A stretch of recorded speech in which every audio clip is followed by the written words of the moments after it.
The United States military employs our youth, sends them overseas, then kicks them out.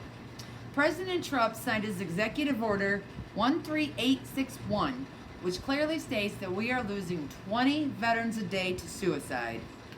The reintegration services that are offered to service members, family members, duty separation, and the VA benefits aren't doing anything. I have been affiliated with the military for 22 years in one form or another. I'm here to talk to you about the reintegration services these service members go through and what happens after separation.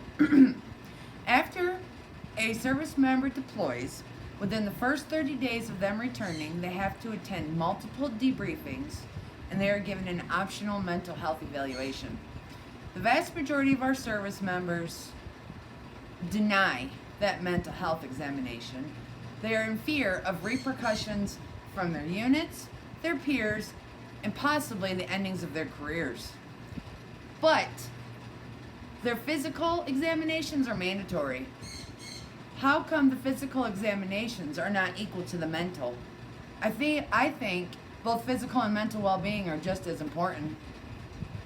The families, they get absolutely nothing in reintegration. When my ex-husband redeployed from the desert, I was offered 2 debriefings.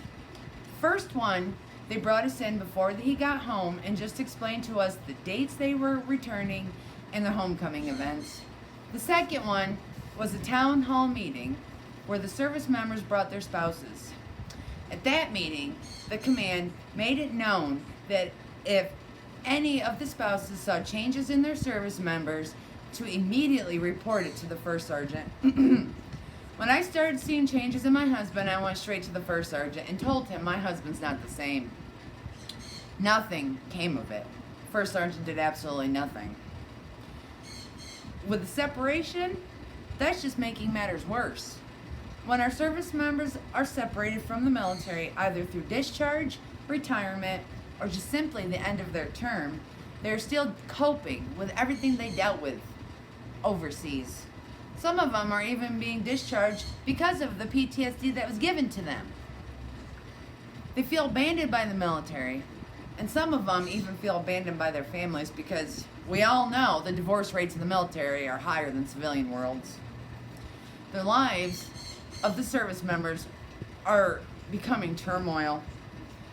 The vast majority of our military members are starting to self-medicate with alcohol. Some are even going to the extreme of illegal drugs. So without the support and the substance abuse these people are going through, it's leading them to homelessness. Kind of makes sense why all this starts the path of suicides. The VA benefits, sure, they're there. Can't deny that. But the times to see somebody can take up to 2 months just for that initial consultation. That's not right.